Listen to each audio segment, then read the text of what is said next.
Hi everyone, welcome to my beginner's tutorial for computer assembly video. These are some basic tips to help get you started. They're mainly things not to do. A big thing you want to be careful of is static electricity. Static electricity can fry parts in your computer if you have any on your hands, so you want to make sure you discharge that. The easiest way to do that is to touch the case of your computer, which is usually metal. What I'm doing right here is installing my DVD drive. As you just saw, I moved that tab over, and that holds it into place. Now I'm installing the front panel of my computer, which the bottom part of it slides into the computer, and as you can see, those tabs right there click over the side to hold it into place. The third thing I'm installing is my hard drive, which is in a cage, and as you see right here, I just clicked into place on the computer case itself, and now I'm screwing it in. It's held in by two screws. Generally, every computer will have a different way of holding the hard drive, the different cases. Everything in a case is usually laid out differently from another case, so nothing's ever going to be exactly the same. The hard drive is where all the information on your computer is stored, so it's a very important part of your computer. The next thing that I'm installing is my power supply, which you see right here. You install that by clicking it into place and then screwing it into place. There's 4 screws for this power supply on mine. Sometimes power supplies can also be at the bottom, although it's the most usual thing is for them to be at the top, as you see in the video. The cords, if you can see, are bundled up, and that's to make it neater, improve airflow through your case, and keep it so you can see more, move some more stuff around. But that's something you do after you have your computer assembled and you know which power cables you're going to need. Mine are like that now so that everybody can see in my case without little wires sticking out everywhere.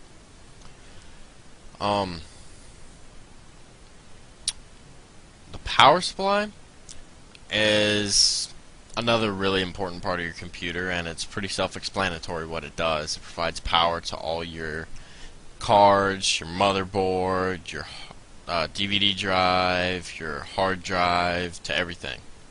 And this piece right here is your motherboard. You see me sliding the back end into place first, and then dropping the front end down. Make sure all your wires are out of the way, and then lower it down. There are holes cut in the back of your computer case, and there are pieces on your motherboard. You want to line up those holes and the pieces and slide it back, and then all your screw holes should line up, and you just screw it in. I've been fast forwarding through here because there are, I think, 10 screws, and it took me a couple minutes to get them all screwed in. You want to use a long-handled screwdriver usually. If you can find one with a weak magnetic tip, that would help, because sometimes it's hard to pick the screws up of some of the places they'll fall on your motherboard if they fall off of your screwdriver.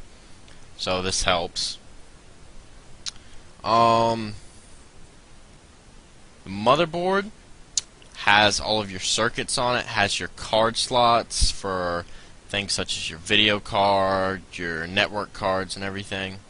And it also holds your CPU, which is what I'm installing right here. Your CPU, or your central processing unit, is basically what controls everything in your computer. It's basically the brains of your computer. This is what performs all the actions, all the calculations, and everything in your computer. To install this, you have to be very gentle. It has a bunch of pins on the bottom, and if they get bent, it'll mess them up. You just lower it into place on its slot, and as you see here, I click that little metal bar down that holds your CPU into place. This here is a CPU fan. All of these installed differently. Mine, you have to slide one end of a metal bar over a notch, and then slide the other end over it, and then move a switch, and it holds it down. It's kind of complicated to explain, but not really once you see it. Sometimes they're hard to get down because they aren't sitting just right. They have to be sitting just right on your CPU. In between your CPU and your cooling unit, which is the big gray thing you saw, you want to have some sort of thermal paste to help reduce the heat. And it's usually very messy, so you're going to have to wash your hands. And here I'm plugging my fan power cord into a socket on my motherboard. Generally, most of the sockets on your motherboard are going to be color coded. I went ahead and plugged that one in, and now I am placing my RAM into the slots. Your RAM only goes into the slot one way, so don't be worried about that. And you just slide it in and push it down until it clicks. Your RAM is your random access memory, which allows you to do a lot of the things. It allows you to process more information in your computer. It's pretty simple to install your RAM. The slots are generally in the same place on every motherboard, and you make sure it clicks, and then you're done installing the RAM. The next thing I'm doing is I'm going to be installing the SATA cables from my hard drive to my motherboard. There's a slot on the back of your hard drive. You can either have IDE or SATA cables. IDE are wider. These are SATA cables. They're newer. You slide it into the slot on the back of your hard drive, and then for your hard drive, you want to put it in the number 1 priority slot on your motherboard, because your hard drive is supposed to go in the priority 1 slot, and your DVD drive is generally in the priority 2 or 3 slot. Now I'm installing the SATA cable from my DVD drive to my motherboard in the number 3 slot, and now I'm going to start plugging in connectors onto my motherboard. These, you can usually tell by the number of pins a thing has where exactly it goes. Those are for my USB ports on the front of my computer, my card readers, my power button. Generally they're color coded, so it makes it a little bit easier, but if you're unsure, get out the instructions for your motherboard and look where each thing goes specifically.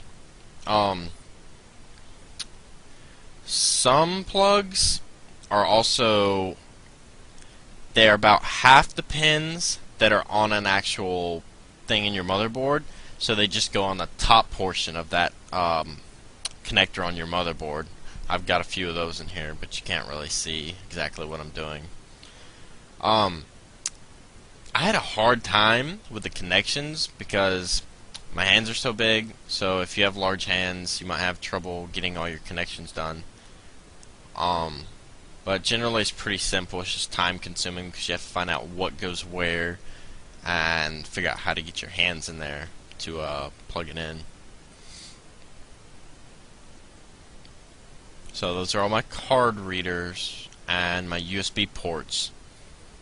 And now I'm plugging in the main fan for my computer onto a power connector. This fan is one of the main things to help keeps the inside of your computer cool. Without this, your computer will overheat and some of your parts will get broken. They'll get too hot and they'll break. Right now I'm plugging a power cable from my power supply into my DVD drive. These are pretty simple. You can usually tell by the shape of the plug on your device in your computer which plug from your power supply goes into it. I'm plugging in the one for my hard drive now. The one for the DVD drive and the hard drive look exactly the same, so it doesn't matter which cable you use. And here I'm plugging in the main power connection for my motherboard. Usually plugging in all the cords to your motherboard is one of the things that's going to take the longest when you're assembling your computer, just because there's so many of them and you have to figure out where they go. The best thing to do, though, if you're a beginner with putting together computers, is to get out the directions for the motherboard and the power supply if you need it. Right here I'm installing a internet card. I don't use this internet card anymore, but I leave it in my computer. For that one, you just slide it into the slot and it it doesn't have a latch, so it just slides in. This is my video card, and as you can see, it's quite large, so sometimes I have trouble getting it around the cables in my computer.